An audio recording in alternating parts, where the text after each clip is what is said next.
Bismillahirrahmanirrahim. Assalamualaikum warahmatullahi taala wabarakatuh. Alhamdulillahillazi an'amana bi ni'matil iman wa nusallimu wa nusallimu ala khairil anam sayyidina Muhammad wa ala alihi at-tahirin wa sahabati ajma'in. Subhanaka la ilma lana illa ma 'allamtana innaka antal alimul hakim wa la hawla wa la quwwata illa billahil 'aliyyil 'azim. Allahumma faqihna fid din wa 'allimna ta'wil wa hdina as-siratal mustaqim. Amin amin amin ya rabbal alamin. Alhamdulillah, syukur kita kehadirat Allah Subhanahu Wa Taala dapat bersama-sama lagi kita teruskan pengajian tafsir kita. Di mana pengajian tafsir kita melibatkan tafsir tahun 4 peringkat sekolah rendah Islam Darul Aman. Jadi kita akan sambung semula pengajian kita pada tajuk yang keempat, iaitu Ad-Darsul Rabi'. Jadi ustaz tak mau mukadimah yang terlampau panjang, kita teruskan saja pengajian kita. Tuan-tuan dan puan-puan yang mengikuti pengajian boleh teruskan juga untuk mengikuti pengajian bersama saya, iaitu pengajian ringkas PMP untuk anak-anak pelajar sekolah rendah Islam Darul Aman, insyaAllah. Baik, buka kitab tafsir kamu pada muka surat 10. Di mana dalam muka surat 10 ni kita akan belajar tafsir di dalam ayat ataupun dalam surah Ad-Duha ayat yang ke-9 dan juga ayat yang ke-10. Baik, di mana dalam surah Ad-Duha ayat 9 ayat ke-10 ni kita cuma akan ambil beberapa kalimah saja untuk kita tafsir lah. Jadi sebelum tu mari kita dengarlah sama-sama bacaan daripada Ustaz. Baik, insyaAllah. Bismillahirrahmanirrahim. فَأَمَّا الْيَتِيمَ فَلَا تَقْهَرْ وَأَمَّا السَّائِلَ فَلَا تَنْهَرْ. Sadaqallahul Azim. Surah Ad-Duha ayat yang ke-9 dan juga ayat yang ke-10. Di mana surah ni, ayat yang ke-9 ni bermaksud, adapun terhadap anak yatim maka janganlah berlaku sewenang-wenangnya, dan terhadap orang-orang yang meminta-minta maka janganlah kamu mengherdik. Okay, maksudnya kat sini orang yang meminta ni anak yatim itulah. Jadi itu adalah makna zahir ayat. Sekarang ni kita pergi kepada ma'ani alfaz dia ataupun kalimah lafaz dan juga makna kalimah dia, makna lafaz dia. Dekat dalam kitab kat bawah tu lah yang ma'ani alfaz. Baik, dalam ayat ni kita cuma nak tafsirkan 4 kalimah yang 4 lafaz yang utama, 4 kalimah yang pertama, 4 kalimah yang utama. Di mana kalimah tersebut yang pertama ialah al-yatim. Al-yatim mana bermaksud allazi tuwaffi anhu abu, iaitu anak yatim. Yatim ni adalah orang yang kematian kematian ayahnya. Okey, jadi seorang anak yang mana dia ada peringkat umur dia lah. Kalau dah terlampau dewasa masih lagi anak yatim ke, tak panggil anak yatim dah, kan. Jadi seseorang yang kematian ayahnya digelar sebagai yatim. Baik, kalimah yang kedua ialah fala taqhar.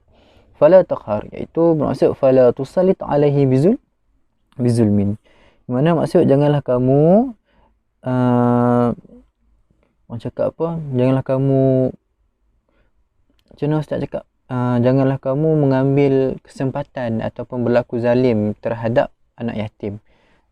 Jadi kat sini, kat anak yatim, untuk anak yatim ni kita tak boleh ambil kesempatan, kita tak boleh nak berlaku zalim lah. Zalim ni macam-macam lah.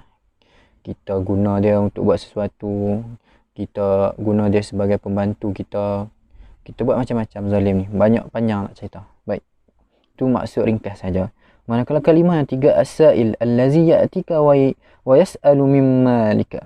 Mana as-sa'il ni adalah orang yang meminta-minta.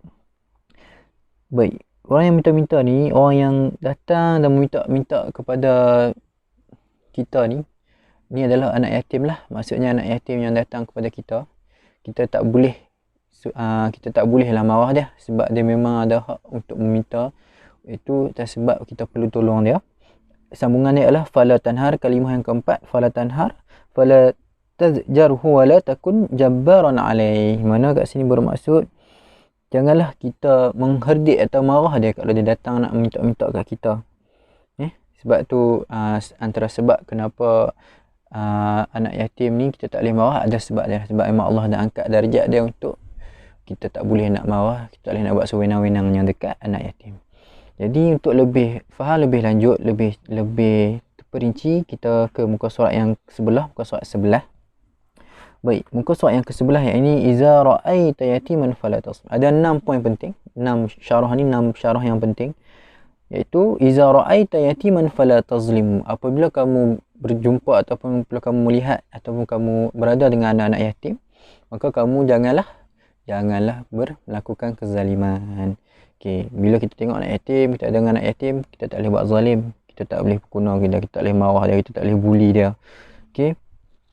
Jelas? Baik, poin yang kedua, iza ra'aita yatiman fala ta'kul malahum.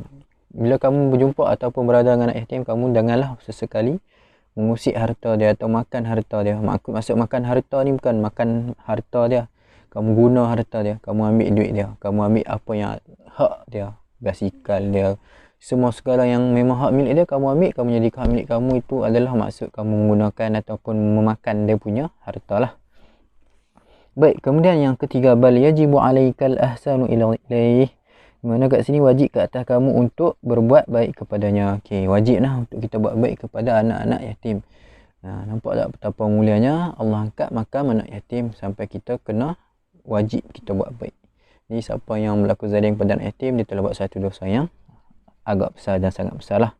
Baik, kemudian yang keempat, wa antarhamahu wa tushfiqu alaihi, iaitu dan bertimbang rasa dan menyayangi kepadanya. Baik, kita kena sayang anak yatim, kita kena bertimbang rasa lah. Kalau kita rasa dia memerlukan sesuatu, kita kena bagi dia dulu.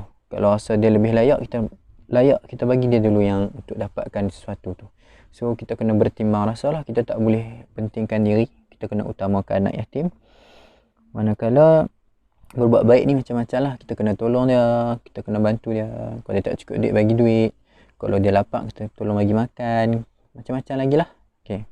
Baik, dan yang kelima, wa iza ja'aka sa'ilun fa'atih. Dan kalau dia datang untuk meminta sesuatu, maka kita kena bagilah. Bagi, maksudnya dia perlukan bantuan, kita kena tolong dia. Dia perlukan air, kita bagi dia air. Dia perlukan duit, kita tolong bagi dia. Kita tolong setakat mana kita mampulah. Sebab mereka ni anak yatim. Anak yatim ni mak Allah angkat martabat dan mereka punya tingkatan lah, punya makam. Sebab anak yatim, Allah memang memuliakan anak yatim. Baik, maka yang terakhir, wa iza lam nu'tihi fatakallama ma'ahu bikalamin layyinin. Okey, bila kita bercakap dengan dia, kita kena cakap dengan cara yang lemah lembut lah. Okey, jadi kita tak boleh cakap kasar dengan anak yatim. Anak yatim ni semestinya lah masih kanak-kanak kan. Kalau yang dah besar ni, kita tak panggil anak yatim dah rasa kan. Okey, baik. Itu saja 6 perkongsian ringkas berkaitan dengan anak yatim dalam ayat ke-9 dan ke-10 dalam surah Ad-Duha. Yang kamu perlu ingat, yang perlu hafal adalah 4 saja. Kalimah al-yatim, fala taqhar, as-sa'ila dan juga fala tanhar. Yatim, anak yatim iaitu orang yang kematian ayah. Yang kedua itu fala taqhar, janganlah kita sewenang-wenang melakukan apa-apa dengan anak yatim. As-sa'il, kalau dia datang meminta-minta, fala tanhar, kita janganlah mengherdik tamak dia. Simple je. Jadi yang tu dalam bahasa Melayu lah. Yang kamu kena hafal ni untuk makna alfah ni dalam bahasa Arab. Jadi tolong hafal lah. Baik. Kemudian Ustaz nak kongsikan sikitlah berkaitan dengan maksud yang telah ditafsirkan oleh, yang mana Ustaz telah merujuk tafsir ayat. Mana Ustaz merujuk yang pertama itu Ibnu Abbas dalam ayat yang ke-9, mana Ibnu Abbas mengatakan maksud yang dimaksudkan dengan takhar ni, sewenang-wenangnya ni, maksudnya kita tak boleh menzalimi ataupun menghina. Mana dalam tafsir lain pula, dalam tafsir Ibnu Katsir Ustaz rujuk, dia kata maksud sewenang-wenangnya kita tak boleh buat jahat, kita tak boleh menghalang hak-hak mereka, kita tak boleh menghina mereka. Itu Ibnu Katsir. Manakala dalam kitab tafsir yang lebih moden, yang lebih sekarang ni lah, yang dulu Ustaz selalu rujuk, Profesor Dr. Wahabah tu, dia cakap makna takhar ataupun sewenang-wenangnya tu juga bermaksud kita tak boleh menguasai orang lain dan kemudian kita nak malukan mereka. Okey, yang tu panjang lah. Ini peringkat yang lebih tinggi lah untuk kamu faham yang lebih ringkas saja, insyaAllah. Itu maksud yang ayat yang ke-9 lah. Manakala ayat yang ke-10 lah, wa amma sa'ilu fala tanhar. Adapun orang yang minta bantuan pimpinan, maka janganlah engkau tengking hardik. Maksudnya anak yatim ni kadang dia nak minta sesuatu daripada pimpinan. Kenapa dia guna pimpinan? Sebabnya dalam satu tempat tu mesti ada pimpinan kan, ataupun mesti ada ketua, mesti ada orang yang memerintah ataupun orang yang lebih layak untuk meminta kan. Jadi kat situlah maksudnya. Okey. Jadi itu saja daripada Ustaz. Ustaz rasa selesailah PMP ringkas kita untuk Tajuk yang keempat adalah surah Mat berkaitan dengan ayat yang ke-9 dan ke-10 dalam surah Ad-Duha berkaitan dengan anak yatim. Dalam surah Ad-Duha ni panjang lagi nah cerita pasal anak yatim. Yang ni untuk kamu sajalah ayat yang ke-9 dan ke-10. Kalau kita nak tafsir satu surah tu yang tu pengajian yang lebih tinggi lah. Jadi insya-Allah Ustaz doakan kamu semua digunakan kefahaman yang baik. Wallahu alam. Assalamualaikum warahmatullahi wabarakatuh.